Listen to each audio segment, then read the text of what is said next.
বাংলাদেশের শতভাগ তথ্য প্রযুক্তি নির্ভর একমাত্র জীবন বীমা কোম্পানি সোনালী লাইফ ইন্স্যুরেন্স কোম্পানি লিমিটেডের অন্যতম সেলস টিম। আমাদের একজন ইনকাউন্টার ব্রাঞ্চ ম্যানেজার ইব্রাহিম স্যারের আপনারা সুযোগ্য ইউনিট ম্যানেজার বা আমাদের ফিনান্সিয়াল অ্যাডভাইজার সবাইকে জানাই আন্তরিক অভিনন্দন এবং শুভেচ্ছা। আলহামদুলিল্লাহ, আমি খুব গর্বের সাথে আপনাদের সাথে দুই একটা কথা বলবো। আমার ব্যক্তিগত জীবন নিয়ে কিছু কথা বলবো, হয়তো আপনাদের ডিসিশন নিতে সহজ হবে। আমি যেভাবে ডিসিশনটা নিয়েছিলাম এই কথাগুলো জাস্ট আমি বলবো। আমার কাজের বয়স হচ্ছে 3 বছর 3 মাস। জয়েনিং ডেট থেকে এখন পর্যন্ত আমার কাজের বয়স হচ্ছে 3 বছর 3 মাস। এই 3 বছর 3 মাসে আমার অর্জনটা আমি আপনাদের সাথে জাস্ট বলবো। আমি সোনালী লাইফ ইন্স্যুরেন্স কোম্পানিতে আসার আগে আমি green power electrical and electronics কোম্পানিতে আমি শিফট ইঞ্জিনিয়ার হিসেবে ছিলাম। ওইখানে আমার মানে কর্মজীবন ছিল মাত্র 7 মাসের। তারপর আমি আমাদের সিনিয়র একজন ব্রাঞ্চ ম্যানেজার সোনালী লাইফ ইন্স্যুরেন্স কোম্পানিতে, যাকে ইয়াং ম্যান বলা হয়, আব্দুল কুদ্দুস মজুমদার স্যারের আহ্বানে আমি আসি এখানে। উনি আমাকে জাস্ট একটা কথা বলছিল যে, জুয়েল সাহেব, আমার 62 বছর বয়স। 62 বছর বয়সে আমার 14টা কর্ম আমি পরিবর্তন করছি। 14টা কর্ম পরিবর্তন করতে গিয়ে আমার যে ব্যক্তিগত স্বপ্ন ছিল ছোটবেলা থেকে, এই স্বপ্নের দ্বারপ্রান্তে আমি যেতে পারি নাই, পৌঁছাতে পারি নাই। এই স্বপ্ন পূরণের লক্ষ্যে আমি এখনো ছুটছি, কিন্তু স্বপ্ন কোথায় থেকে পূরণ হবে সেটা আমি জানতাম না। কিন্তু আমার কাছে মনে হচ্ছে সোনালী লাইফ ইন্স্যুরেন্স কোম্পানি লিমিটেড এমন একটা প্রতিষ্ঠান যেখানে আমি কাজ করলে খুব অল্প সময়ের মধ্যে আমি আমার 42 বছরের কর্মজীবনে যত স্বপ্ন দেখছিলাম সবগুলো স্বপ্ন হয়তো আগামী 2-4 বছরের মধ্যে আমি সম্পূর্ণ করতে পারবো। আমার চোখে দেখা, আমাদের চোখের সামনে উনি কিন্তু ওনার এই স্বপ্নগুলো বাস্তবায়ন করে ফেলছে। এর পিছনে অবদানকার সোনালী লাইফ ইন্স্যুরেন্স কোম্পানি লিমিটেড। আলহামদুলিল্লাহ, আমরা কিন্তু প্রত্যেকে আজকে যারা আছি আমরা সোনালীর পতাকা তলে বসে আমরা কথাগুলো শুনতেছি।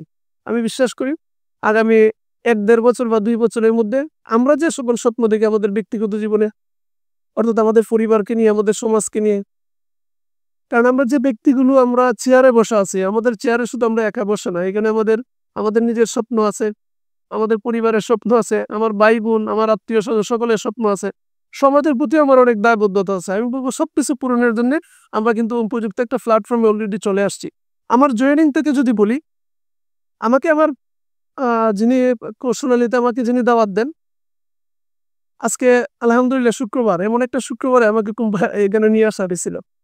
তো আমাকে আমাদের আব্দুল কুদ্দুস মজুমদার স্যার আমাকে ফোন দিয়ে বলছিলেন, জুয়েল সাহেব আপনি কোথায় আছেন? আমি বললাম আমি হবিগঞ্জ আছি। উনি আমাকে যেভাবে ইনভাইট করছেন, আমরা হয়তো এই ফর্মুলা আমরা ইউজ করি। উনি আমাকে বলছিলেন, জুয়েল সাহেব আগামীকালকে আপনার সাথে আমার একটা মিটিং আছে পার্সোনালি, আমি চাচ্ছি একটা কিছু করতে। এই বয়সে আমি যে পেশায় আছি, এই পেশা আমার কাছে ভালো লাগছে না, আমি চাচ্ছি আপনার সাথে একটু পরামর্শ করবো কি করা যায়। আমি বললাম, তখন ওনাকে আমি ভাইয়া ডাকি, ভাইয়া আপনি কি বলেন এইসব কথা? আপনি এখন আবার কি নতুন করে করবেন? আর আমার সাথে কি পরামর্শ করবেন? আপনার কাছে তো আমি পরামর্শ নিব। বললো, না, বয়স যত কমে তখন আক্কেল কমতে থাকে। তো আপনারা এখন ইয়াং, আপনাদের কাছ থেকে অনেক কিছু পরামর্শ নেওয়ার আছে। তখন আমি বললাম, ঠিক আছে, আমাকে কি করতে হবে? বললো, আপনি আগামীকালকে ঢাকায় চলে আসতে হবে। উনি মুরব্বী মানুষ, বয়স 62-63 বছর, আমার বাবার চেয়ে উনি বড়। আমি ওনার কথা রক্ষার্থে বললাম, ঠিক আছে আমি আসতো। বললেন আগামীকালকে আমরা একসাথে লাঞ্চ করবো। আমি বললাম ঠিক আছে, কোথায় আসতে হবে?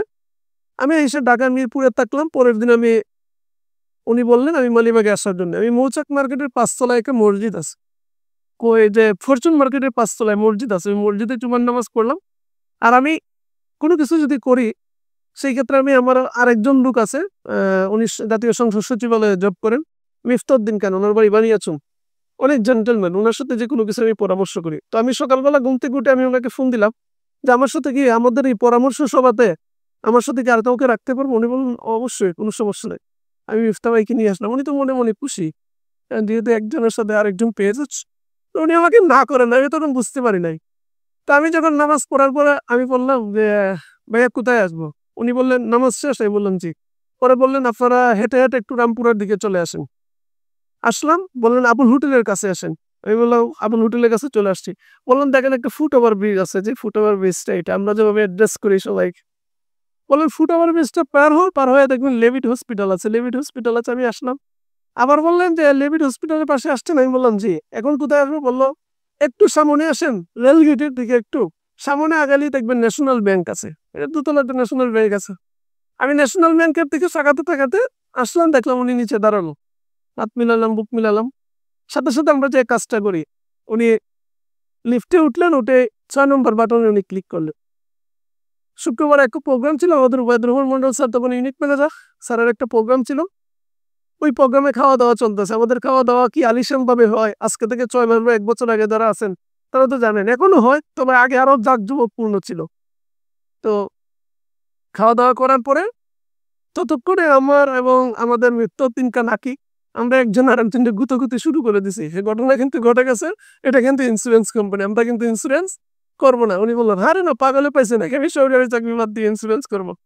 তো আমরা বলতেছি খাওয়া দাওয়া চাই করা, বিমা কিন্তু আমি করবো না। ঠিক আছে, 12 তলায় আসার পরে আমাদের ওয়েসার এসে আগে ওই রুমটাই ওয়েসারের কাছে গেলাম। ওয়েসার আমার সাথে এবং মৃত্যুদ্দিন নাকিকের সাথে উনি প্রায় 45 মিনিট কথা বললেন। বিশ্বাস করবেন, 45 মিনিট আলোচনা শোনার পরে আমার কাছে মনে হয়েছে 45 মিনিট পর যে আমি যে কাজটা করি এটা আসলে আমার জন্য না, যে প্ল্যানটা উনি আমাকে দেখাইছে এটা আমার জন্য। আমি সাথে সাথে ডিসিশন নিলাম, যে ভাই আমি এটা করব। আমি নিজে টান দিয়ে একটা ফর্ম নিলাম, ফর্ম আমি সাইন আপ করলাম, এজেন্ট ফর্মটা পুরোটা আমি নিজে নিজে ফিল আপ করলাম। বলে না কি করতে হবে, আমি ছোট্ট একটা পলিসি, আমাদের মিনিমাম যে অ্যামাউন্ট এটা দিয়ে আমি শুরু করলাম, কারণ যাচাই করা তো দরকার। আমার সাথে যিনি আসলো উনি আর একটা পলিসি করলো, ওই পলিসিটা আমার কোডে হলো। ঠিক আছে, এই আমার কাজ প্রথম দিন শুরু। পরবর্তীতে আমি যাওয়ার সময় বললাম যে আপনি আমাকে যে প্ল্যান দেখাচ্ছেন এটা আমার জন্য কোনো বিষয়ই না, আমাকে আপনি 50টা ফর্ম দেন, এই 50টা ফর্ম আগামী 1 সপ্তাহের মধ্যে পূরণ করে আমি আপনার কাছে নিয়ে আসবো। তো বসরা তো আসলে আমাদের মতো অনেক গেস্ট হ্যান্ডেল করে অভ্যস্ত, উনি বললেন না 10টা লাগবে না, আপনার একটু কম। আমি বললাম না 50টাই দেন, 50টাই দেন, আমার 50টাই লাগবে। ঠিক আছে, উনি দিলেন 50টা নিয়ে যখন আমার হবিগঞ্জে চলে গেলাম, যাওয়ার পরে আপনাদের আমাদের যে স্বপ্নটা থাকে, স্বপ্নটা হচ্ছে যখন আমরা প্ল্যান দেখি বা কাউকে দেখাই, আমরা তো জানি তাদের মাথায় ঘুরে যে এই প্ল্যানটা আমার অমুক বন্ধুকে শেয়ার করব, ওইভাবে শেয়ার করবো। আমরা কাদেরকে স্বপ্ন দেখি? প্রথমে আমার খুব কাছের বন্ধু, আমার কাছের বোন, কাছের আত্মীয় স্বজন, কাছের দুলাভাই, মামা, খালু, এগুলো মাথায় চলে আসে, গ্যাস কিছু যেটা আমাদের এই মাথায় চলে আসে, কিন্তু তারাই কিন্তু আমাদেরকে খুব বেশি ইগনোর করে। বিশ্বাস করেন, আমি যাইয়া আমার সবচেয়ে কাছের যে বন্ধু, একসাথে পড়াশোনা করছি, তাকে আমি ইনভাইট করলাম পদ্মার বাড়ি, আমার শ্বশুরের একটা দোকান আছে ওইখানে বসে, তাকে যে দোকানে পেয়ে গেছি, পরে আমি ইনভাইট করলাম। ইনভাইট করার পর সে আমাকে এমন একটা কথা বললো যে দোস্ত, তুমি তোমার মা বাবার একমাত্র সন্তান, শেষ পর্যন্ত তুমিও বিমাতে যাবা, মা বাবাকে এতটুকু পড়াশোনা করে মা বাবাকে তুমি সুদ খাওয়াবা। আমি উবায়ের স্যার যে আমাকে 45 মিনিট আলোচনা করলেন, এটা কিন্তু ওর 2 মিনিটের কথাই শেষ। আমি বললাম না, অবশ্যই না, যদি ইন্টারেস্ট হয় তাহলে আমি কেন করবো এটা। ও পরবর্তীতে আশেপাশে যারা আছে ও বুঝতে পারছে আমি কাদেরকে বলতে পারি, এদেরকে বলতেছে, হ্যাঁ আমার সামনে বসে ফোন দিতেছে, জুয়েল কিন্তু গেছে চাকরি বাদ দিয়ে এখন গেছে বীমা কোম্পানিতে কাজ করতে, মানে বলা বলি শুরু হয়ে গেছে। আমি পরবর্তীতে আমার কাছে মনে হলো যে দুনিয়ার সবচেয়ে নিকৃষ্টতম কাজটা মনে হয় আমি ঢাকা থেকে করে হবিগঞ্জ গেলাম। তারপর থেকে আমাদের ওয়াহিদুর রহমান মন্ডল স্যার আমাকে ফোন দিচ্ছে, আব্দুল কুদ্দুস মজুমদার স্যার আমাকে ফোন দিচ্ছে, ওনাদের ফোন নাম্বার যেহেতু সেট নামটা বাসে, আমি সাথে সাথে কি করি, ফোনটা উল্টে রেখে দিই। আবার মোটে মোটে খুব বিরক্ত হই, আমি এটা করবো না, কেন আমার ওনারা বিরক্ত করতেছে। 2 মাস পর্যন্ত আমি ফোনটা রিসিভ করি না। এটা আপনাদের ব্যক্তিগত কাজে লাগতে পারে, আমি এই জন্য আমার বিষয়টা শেয়ার করলাম। একেবারে মানে কোনো কিছু বানানো নাই, যা যা আমার সাথে ঘটছে এই বিষয়গুলো আমি বললাম। 2 মাস পর্যন্ত ওনাদের কারো ফোন আমি রিসিভ করি না। তার ভিতরে আমাদের আব্দুল কুদ্দুস মজুমদার স্যার প্রায় লিডার্স ক্লাব কমপ্লিট করে ফেলতেছেন, কিন্তু আমি ওই যে একটা পলিসি করাইছিলাম, ওই পলিসিটা করার কারণে আমার ব্যাংক স্টেটমেন্ট আপডেট ছিল। পরের মাসে 7 তারিখে আমার অ্যাকাউন্টে 220 টাকার মধ্যে ব্যাড ট্যাক্স কেটে কত ঢুকলো, 209 টাকা। আমার প্রথম মাসে ইনকাম কত ছিল, 209 টাকা। পরের 2 মাস আর কোনো ইনকাম নাই, কারণ কি আমি তো কাজই করি নাই। তো আমাকে ওনারা ফোন দেন, ফোন রিসিভ করি না। আমাদের ওবায়দুর রহমান মন্ডল স্যার 2টা নাম্বার ইউজ করেন, একটা হচ্ছে জিপি নাম্বার আর একটা হচ্ছে রবি নাম্বার।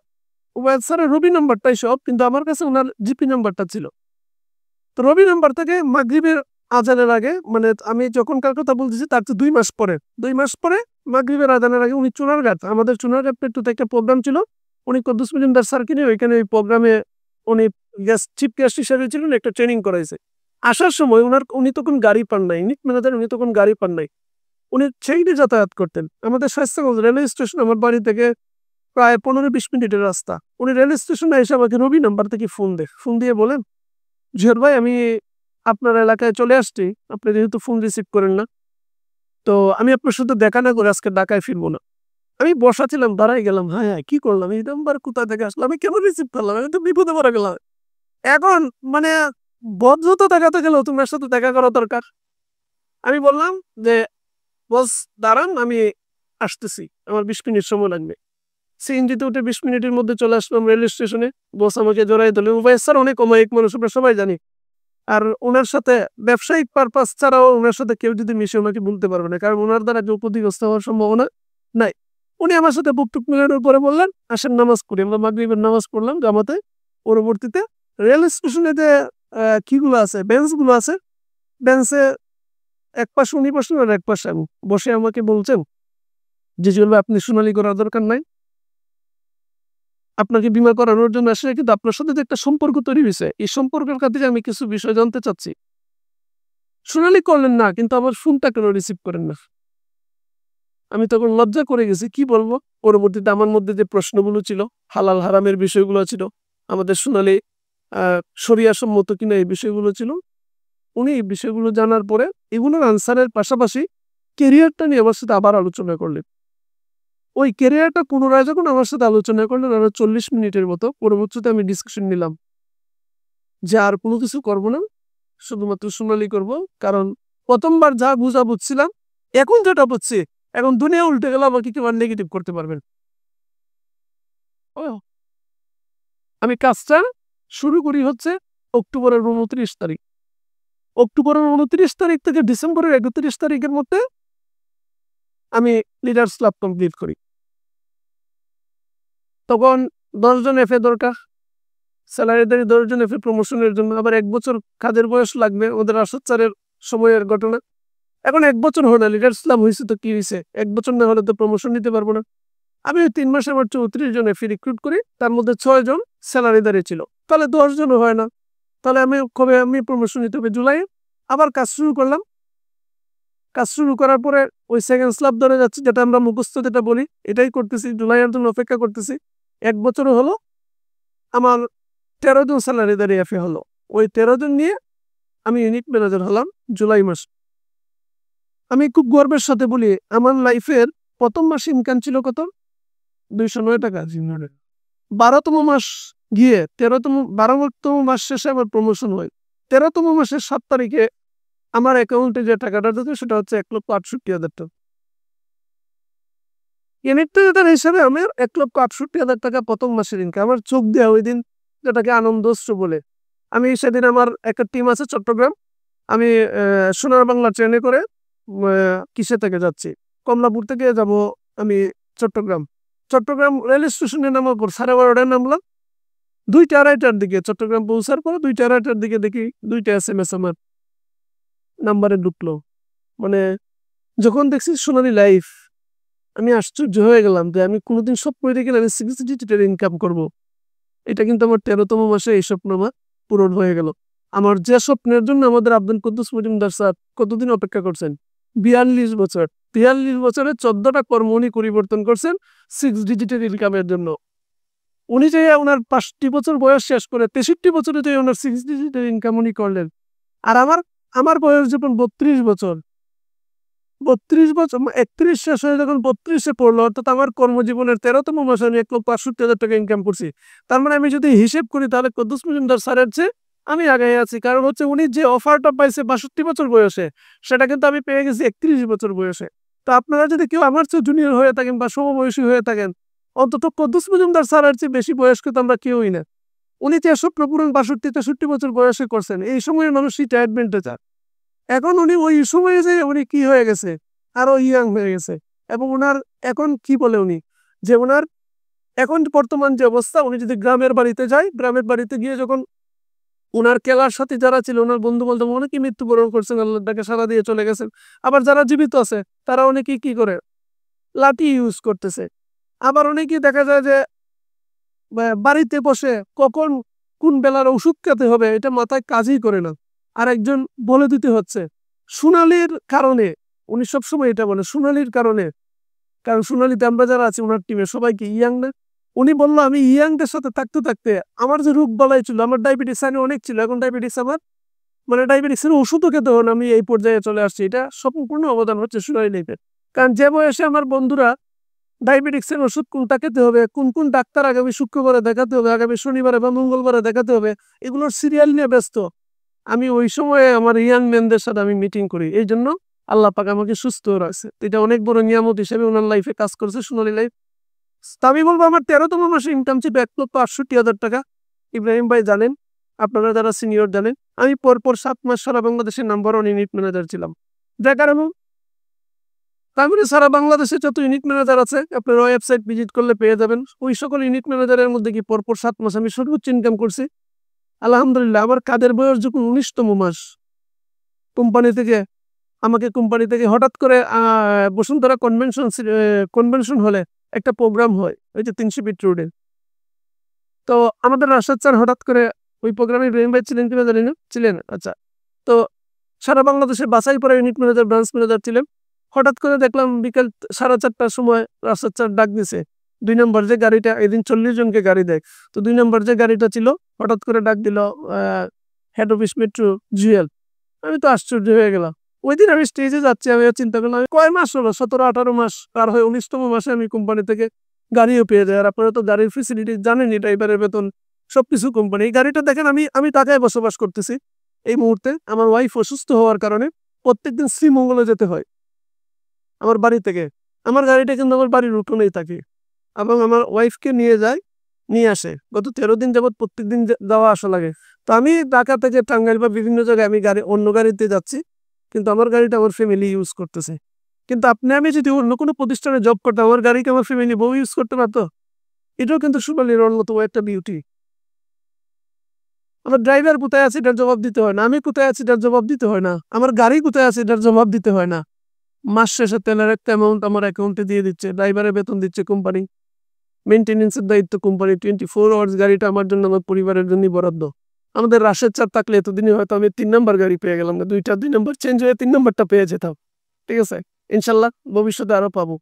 তো আমার কাজের বয়স যখন 26তম মাস, আপনারা জানেন ইউনিট ম্যানেজার থেকে ব্রাঞ্চ ম্যানেজার হওয়ার জন্য কত বছর সময় লাগে? 3 বছর।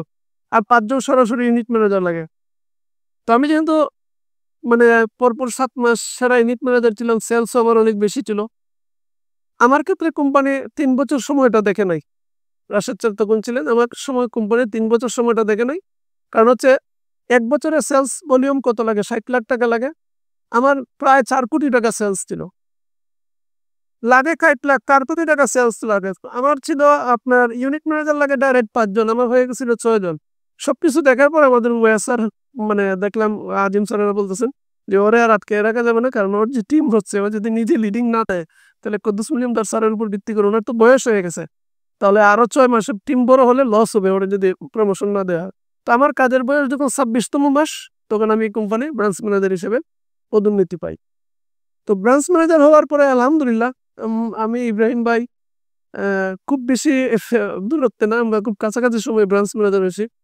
আমি 8 নাম্বারের পরে আমি ব্রাঞ্চ ম্যানেজার হিসেবে থেকে, আমাদের আলমাম স্যার তো সর্বোচ্চ পর্যায়ে আছেন এখন সারা বাংলাদেশে, তো আমি 1 থেকে 8-এর বাহিরে ব্রাঞ্চ ম্যানেজার হিসেবে যাই না। তার মানে আলহামদুলিল্লাহ ইনকাম কত করি এটার চেয়ে বড় বিষয় হচ্ছে যা করে বাংলাদেশের অন্য যে কোনো সেক্টরে যদি আমি কাজ করতাম, আমার 3 বছর 3 মাস কাজের বয়স, আমি অন্য কোনো সেক্টরে যদি আমি 43 বছর না 300 বছরের কাজ করতাম, যদি আমার এই অ্যাচিভমেন্ট আসতো না, সম্ভব ছিল না। গত মাসে অর্থাৎ ডিসেম্বর মাসে আমার সেলস ছিল প্রায় 93 লাখ টাকা। তাহলে 93 লাখ টাকার কত পার্সেন্ট আসে আপনারা হিসাব করলে পাবেন। তাহলে এই ইনকাম আমি যেটা, আমার এই 7 তারিখে যেটা ঢুকবে, এটা বাংলাদেশে আমার বয়সী কয়জন ছেলে করে? সারা বাংলাদেশ খুঁজে দেখেন কয়জন লোক করে। ইনকামের কথা আমি কখনোই বলবো না, ইনকামের কথা। আমি এই 3 বছর 3 মাসের ক্যারিয়ারে আমার 7টা ইন্টারন্যাশনাল ট্যুর হয়েছে, 2বার কোম্পানির পক্ষ থেকে উমরা করে আসলাম। ফেব্রুয়ারিতে কোম্পানি আবার উমরাতে পাঠাবে, ঠিক আছে? তো বিদেশ ট্যুর, যেখানে আমার স্বপ্ন ছিল একটা সময় যে ভালো কিছু যদি করতে না পারে, একটা পাসপোর্ট করছিলাম 2015 সালে, 5 বছর ছিল পাসপোর্টের মেয়াদ, যে কোনো একটা কিছু যদি দেশে ভালো না হয় তাহলে কোথায় চলে যাব, ইউরোপের কোথায় চলে যাব, নিজেকে তো স্থায়ী একটা মানে ইনকামে নিয়ে যেতে হবে এটার জন্য। আলহামদুলিল্লাহ আমি পাসপোর্টে প্রথম সিলটা পড়ছে কার মাধ্যমে? সোনালীর মাধ্যমে। এটা আরেক বড় সফলতা। কখনো যদি যাইতাম তাহলে টাকা খরচ করে কামলা দেওয়ার জন্য যেতাম, কিন্তু ঘুরার জন্য গেছি। সিলটা কার মাধ্যমে লাগছে? সোনালীর মাধ্যমে। 1 পয়সাও কোনো খরচ নাই। লাগে সোনালীর মাধ্যমে টাকা ইনকামের পাশাপাশি ঘুরতে গেলে কি টাকা মানে খরচ লাগে? লাগে না। সোনালীর মাধ্যমে যতবার বিদেশ ট্যুরে গেলাম 5 স্টার হোটেলে রাখলো, buffet breakfast, buffet lunch, buffet dinner. আপনারা যারা উমরায় চিপ করছেন, আপনারা সৌদিতে গেলে বুঝতে পারবেন সোনালী কোন জায়গায় রাখে। গতবার আমরা ছিলাম হোটেল আঞ্জুমে, তার আগে যারা ছিল ক্লক টাওয়ারে ছিল। ক্লক টাওয়ারে থাকা কি স্বপ্ন না? বাংলাদেশের মন্ত্রী মিনিস্টার ছাড়া ক্লক টাওয়ারে থাকতে পারে না। ক্লক টাওয়ারে যারা থাকে তারা কিন্তু জামাতে ক্লক টাওয়ার থেকেই জামাতে নামাজ পড়তে পারে। কারণ কি, এটা এমন ভাবে করে রাখছে যে আপনি যেদিকেই দেন কেবলামুখী হয়ে যাবে, ঠিক আছে? তো আলহামদুলিল্লাহ সোনালীর মাধ্যমে আমার এখন পর্যন্ত 23 জন ইউনিট ম্যানেজার আছে, এবং আমার টিম থেকে একজন ব্রাঞ্চ ম্যানেজার বের হয়ে গেছে গত জুলাইয়ে। আমার টিম থেকে একজন ব্রাঞ্চ ম্যানেজার বের হয়ে গেছে কুমিল্লা মুরাদনগরে।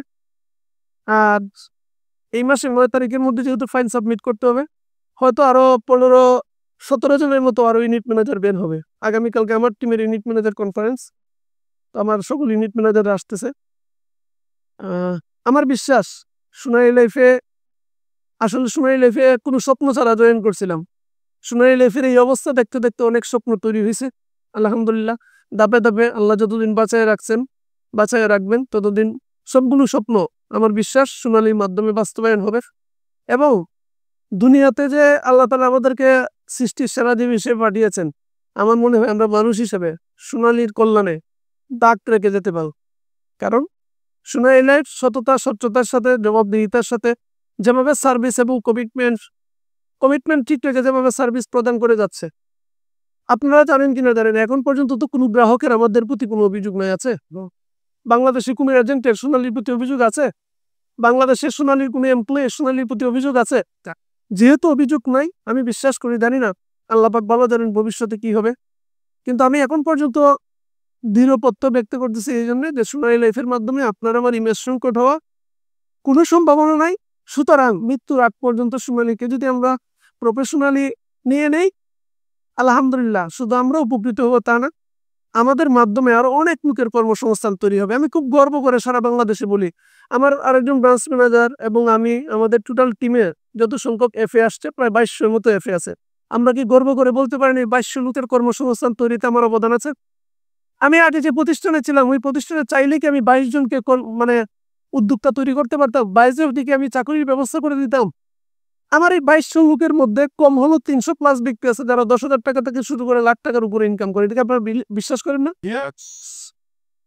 300 লোক আছে 10,000 থেকে শুরু করে লাখ টাকার উপরে ইনকাম করে। আমার 23 জন ইউনিট ম্যানেজার আছে যারা এভারেজে 1.5 থেকে 5 লাখ টাকা ইনকাম করে। একজন ব্রাঞ্চ ম্যানেজার আছে এভারেজে 5 লাখ টাকা ইনকাম করে। আলহামদুলিল্লাহ আমি তো তার কম ইনকাম করার সুযোগই নেই। আছে দিস কল রয়্যালিটি ইনকাম। এখন সোনালী লাইফের মাধ্যমে আমি বলবো যে আমার আজকের এই অবস্থানে আমি বলবো এটা আমার লাইফে বিপ্লবিক পরিবর্তন ভাই। অন্য যে কোনো প্ল্যাটফর্ম হইলে এই 33 মানে 3 বছর 3 মাসে এই পরিবর্তন কি আসতো? আমি আপনাদেরকে কিন্তু একটা কথা মোটিভেশনের জন্য, মোটিভেট করার জন্য বলছি না, আমার বাস্তব জীবন থেকে বললাম। আমি যত জায়গায় কথা বলি, আমি তো ট্রেনার না, মামুন স্যার বা অন্যান্য স্যারদের মতো আমি ট্রেনার না। আমি বাস্তবিক কথা বলতে পছন্দ করি, কারণ হচ্ছে আমার লাইফে যা যা ঘটছে আপনাদের কাছে তাই উপস্থাপন করলাম। সোনালী লাইফ ইন্স্যুরেন্স কোম্পানি লিমিটেড আপনার আমার বয়সী যারা আছে তাদের জন্য বলবো আশীর্বাদ। কেন আশীর্বাদ? আবারও যাই আবার আব্দুল কুদ্দুস মজুমদার স্যারের কথায়। আব্দুল কুদ্দুস মজুমদার স্যার 62 বছর বয়সে সোনালীর দাওয়াত পাইছেন। ওই বয়সে কি অন্য কোনো সেক্টরে চাইলেই আপনি যে জব করতে পারবেন? অন্য কোনো প্রতিষ্ঠান আপনাকে অ্যালাউ করবে? সোনালীর কারণে উনি 62 বছর বয়সে, যে লোকটার পলিসি হয় না, একটা কিউএসপি নিয়ে উনি যাত্রা শুরু করছিলেন, ঠিক আছে? ওনার তো পলিসি নেওয়ার বয়স শেষ, উনি পলিসি নিতে পারেন না, এজেন্ট হয়ে কাজটা শুরু করছেন। তো উনি যখন ডায়াসে উঠেন উনি বলেন যে আমার 42 বছর কর্মজীবনে বিপ্লবিক একটা পরিবর্তন নিয়ে আসছে সোনালী লাইফ। তো তাহলে আমাদের তো বিপ্লবিক পরিবর্তনের উপরে যদি কিছু থাকে এই পরিবর্তন ঘটানোর সম্ভাবনা আমরা চাইলে এই মুহূর্তে ইব্রাহিম ভাই বা আমরা যদি এই মুহূর্তে রিটায়ারমেন্টে চলে যাই ইনকাম বন্ধ হবে। আমি সৌদিতে ছিলাম গত কিছুদিন আগে যে আমি উমরা করতে গেলাম, আমি সৌদিতে ছিলাম 14 দিন। 14 দিনে বিশ্বাস করেন আমি ইয়ারপিতে একবারও ঢুকি নাই। 14 দিনে টাকা ঢুকে গেছে তো 6 লাখ। এর পিছনে কি আমি 6 সেকেন্ড সময় দিছি, 6 মিনিট সময় দিছি, 6 ঘন্টা সময় দিছি, 6 দিনও সময় দিইনি। তাহলে কি রয়্যালিটি আসতেছে না? এই জন্য দেখেন আমাকে কালকে একদম বলে ভাই আপনাকে যখনই শুনছি তখনই আপনি শোনালি। আমি বললাম দেখেন আমি গত 2-3 বছরের মধ্যে 2 বছরের মধ্যে আমার কোমরে একটু প্রবলেম, অনেক আগ থেকে সেটা, আর জার্নিও বেশি হয়ে যায়। এছাড়া আমার আলহামদুলিল্লাহ আমার কোনো রোগবালা নাই। বললো কেন সর্দি কাশি? আমি বললাম সর্দি কাশিগুলো তো আসে সিজনাল, কিন্তু বিশ্বাস করেন ভাই আমি যদি আগামী 2 দিন সোনালির সাথে না থাকি আমি অসুস্থ, কোনো ব্যাধিতে আমি আক্রান্ত হবই। তার মানে কি সোনালির প্রতি এত মানে আকর্ষণ, আমি যদি সোনালি অফিসে না আসি বিশ্বাস করেন আমি পারবো না। আমি মনে গত 2 থেকে 3 বছরের মধ্যে কোনোদিন বিকেলবেলা মানুষের আলসেমি ধরে খাবারের পরে ঘুমাতে হয়। আমি চিন্তা করি যে আমি যদি ফিট লাগাই আমি অসুস্থ হয়ে যাবো, কারণ সোনালি ছাড়া আমি ভাবতেই পারি না। রাত্রে বলতে গেলে এটা ভালোবাসা থেকে বলা, আমি সোনালিতে আর না আসলে আমার ইনকাম বন্ধ হবে বিষয়টা তা না, কিন্তু আমি বলতেছি যে আমার এতটা সোনালির প্রতি মানে আকর্ষণ, আমি যদি 2 ঘন্টা সোনালি ছাড়া থাকি আমি ওই 2 ঘন্টা কিন্তু আমি কোনো একটা রোগ আক্রান্ত হয়ে যেতে পারি। আমার কাছে ভয় লাগে, আমি সোনালি ছাড়া চিন্তাই করতে পারি না।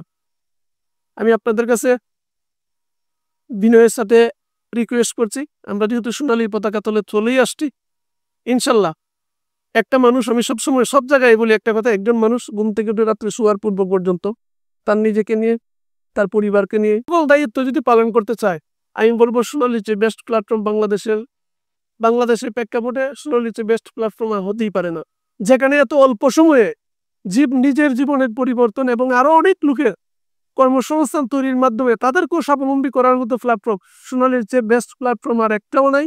আমি বলবো এই বিষয়টা যদি আমি ক্লিয়ার হয়ে থাকে, মাত্র 2 বছর কাজ করেন প্লিজ। যাদের 2 বছর হয় না 2 বছর আমার মতো না করেন, আমার মতো পাগল হওয়ার দরকার নাই। আপনি যে কাজে আছেন যদি কোনো প্রফেশনে থাকে ওইটার পাশাপাশি করেন, কিন্তু কন্টিনিউ যদি 2 বছর করেন, আমি বলবো শুধুমাত্র একটা ডিজিগনেশন যারা চেঞ্জ এখনো হয় নাই, এফএ থেকে যারা ইউনিট ম্যানেজার হন নাই, আমি বলবো শুধুমাত্র ইউনিট ম্যানেজারটা হয়ে যান, শুধুমাত্র সোনালির বিউটি গুলো উপভোগ করার জন্য। ব্যাকফুটে আর যাবেনই না, আপনি ফ্রন্ট ফুটে যাবেনই, এটা 100% শিওর। আপনাদের প্রত্যেকে সুস্বাস্থ্য, দীর্ঘায়ু এবং ব্যবসায়িক সফলতা কামনা করে আমার আলোচনা আমি এখানে শেষ করছি। যদি আমার আলোচনায় কারো খারাপ লেগে থাকে, যেটুকু খারাপ লাগছে বাদ দিয়ে দিবেন, যেটা ভালো লাগছে এটা আমল করবেন, ইনশাল্লাহ সাকসেস। আসসালামু আলাইকুম।